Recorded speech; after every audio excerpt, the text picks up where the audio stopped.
Hey guys, and welcome back to Mondays with me, Dr. Crystal. I know it's been a while. I'm sorry. I have been so busy lately with the school year ending, Heather and I closing on our other house. We've been working to get everything out of there, make the yard look good.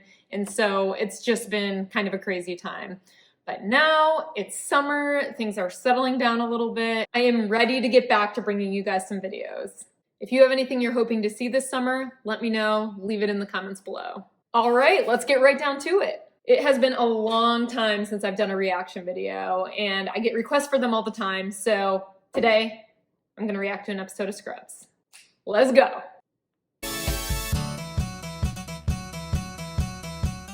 Okay, so I got some episode requests, and this is one of those.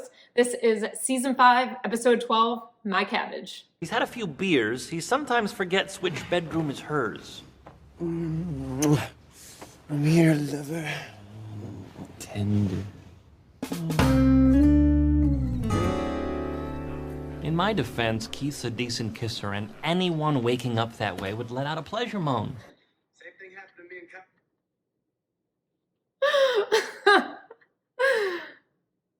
This has nothing to do with anything, but I love this. Now, what can I do you for? Dr. D, is the IV supposed to leak like this? Well, yes and no. Mostly no. Really all no. But don't worry, I got your back. First thing is, take a little nip of yourself. Got some on you! No, oh my gosh. If anyone, I'm guessing this is like some sort of saline since it's in an IV bag.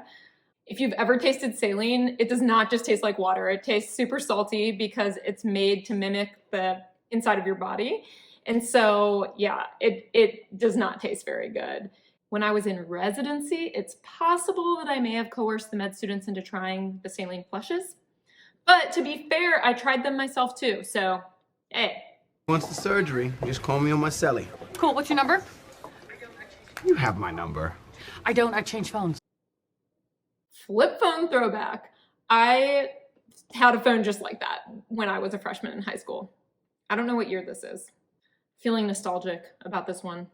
But also, why aren't they using a pager? Mrs. Wilk, I remember how much you like basketball, so I got you a DVD of the NBA's greatest centers of all time, signed by Kareem Abdul-Jabbar. Oh, JD, this is so sweet. Winner!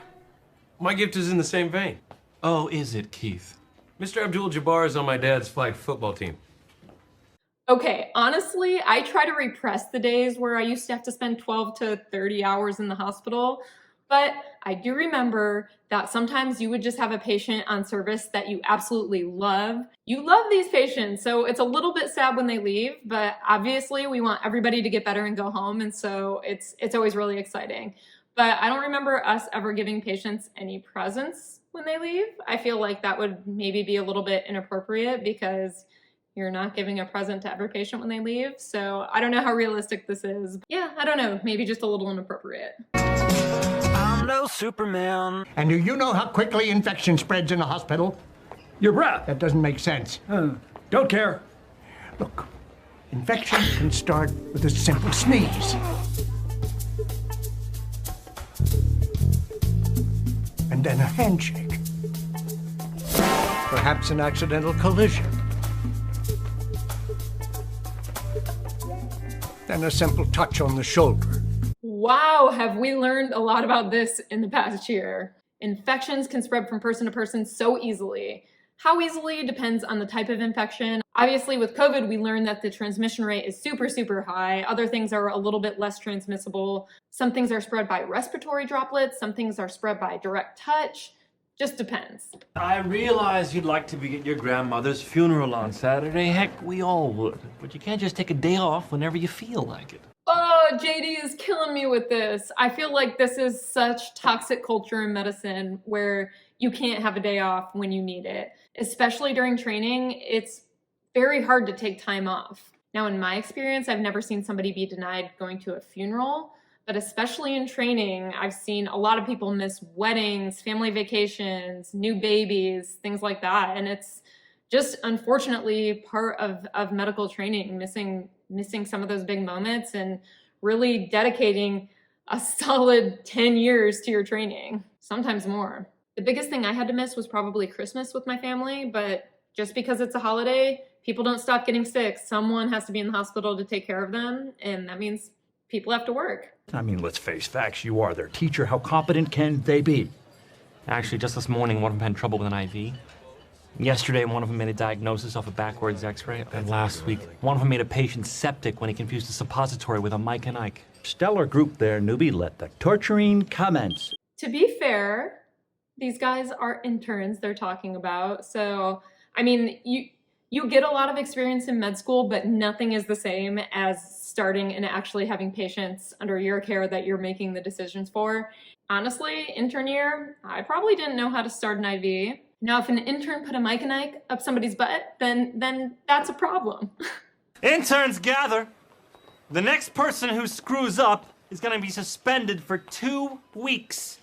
This is a list of all of your names, at least the ones I remember.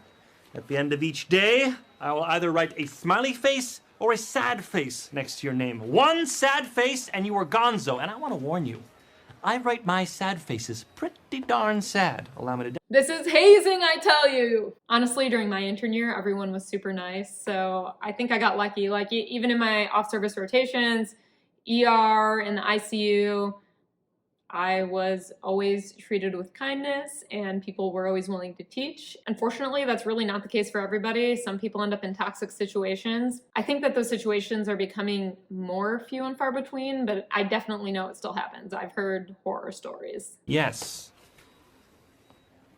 Who tried to give Miss Meadows an ACE inhibitor? She's 6 months pregnant. She could have lost the baby. Of course, sometimes there's nothing you can do. That was me, sir. Sorry. Oh, Cabbage. Oh, I mean, that's not a small mistake. Fortunately, I feel like things like this don't happen too often. I know when I was an intern, every single thing I was looking up, if I had any question, I was asking one of my upper levels. It is really tough and stressful to make a mistake like that, and kudos to this guy for admitting to it, which is the right thing to do so that hopefully it can be fixed and not happen again. It was a pleasure treating you, and...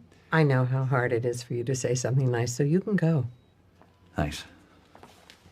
All right, they've been saying bye to this lady all day. I feel like this is super consistent with real life in the hospital. If someone is supposed to get discharged, it's not like they're discharged like that. You would think, oh, I'm done, I'm feeling better, I'm ready to go, but there are like 1,000 things to get in order to get somebody discharged from the hospital. There are forms that need to be signed. All their meds have to go to the pharmacy. If they need any home care, that has to be set up. And so it's not just like, click, you're gone. It really is sometimes an all-day process. Watching Kelso's afternoon staring contest with the last brownie. You bested me again, you little chocolate bitch. Oh my gosh, this is so me. Every time I'm like, okay, I'm eating healthy now, somebody will bring donuts to the break room or they will buy us lunch at work or something. And I'm just like, there is this donut place here called Rise and Roll. And so they're Amish made donuts, powdered, cinnamon, sugary. Oh my gosh, they are so good. And so people bring them all the time. It is a terrible internal struggle and I always lose. So I feel him here. No, I drove Cabbage out. That's Keith. That's Keith? That kid's the best intern we've got. Hell, I'd like to bronze him, turn my office into a Keithedral, and convert to Keithstianity. I wish I was like Keith, honestly. Back in the day, I wish I was a Keith. There's always that one resident who's way better, knows way more when you're starting out, and it's tough because you're coming from different med schools, different backgrounds, different rotations, and so some people are just gonna be better starting out, and yeah, I mean, I don't think I was the worst, but I definitely wasn't a Keith. But I wished I was. Dad! Son? Get over here, boy! You come in, you give your father a hug!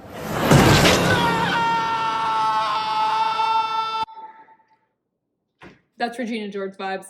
I'm sorry. I don't know what came first, but all I can think of is Mean Girls.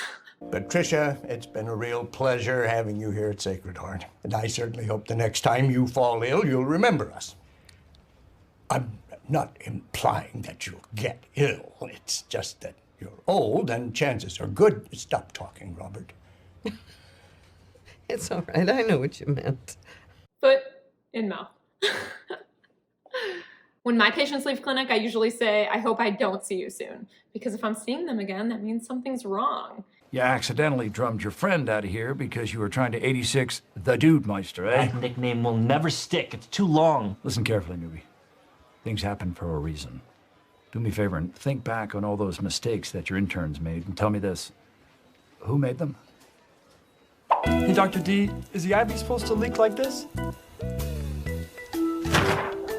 I'm not quite sure what I'm looking at here. Don't worry. You're gonna feel much better once I insert this suppository. I don't remember who made those mistakes. Yeah, you do.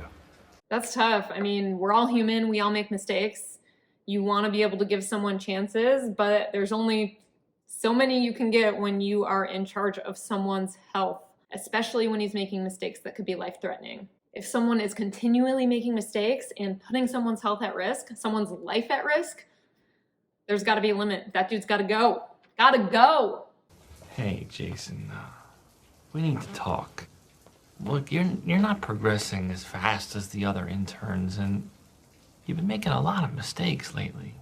I know what you're gonna say. I really am suspended for 2 weeks. But I promise I'll do much better when I come back. Yeah, about coming back. I'm proud of JD, doing what he needs to do. You know, it sucks because sometimes someone can be a great person. You could really love them for their personality and who they are, but not everyone is right for every job. And in medicine, you have to be meticulous. You have to have attention to detail because people's lives are in your hands. Gonna miss him. I was just lucky to get rid of him before he really hurt someone.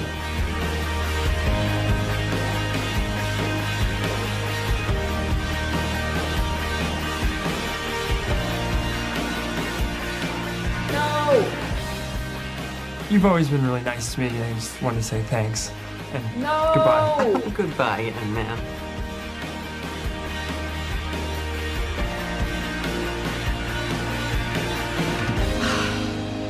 Lights will guide you. How did I not see that coming? First of all, why would you ever pick up something off of any hospital floor or clinic floor or anything without gloves? You don't know what's on there. It could be blood. It could be pus. It could be who knows.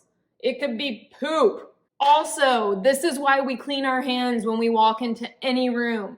You either have to wash or sanitize or at the very least put on some gloves. I'm sad because now I know this lady is gonna die. All right, well, thank you for recommending that episode. I honestly have enjoyed every episode of Scrubs I've watched so far, so if you want to see more, let me know. Also, like I said at the beginning, if you have anything you're hoping to see from me this summer, let me know that in the comments below as well, and I will try to get to it. Thank you for watching. I hope you enjoyed the video today. If you did, please don't forget to give it a like, subscribe if you haven't, and I'll see you next time.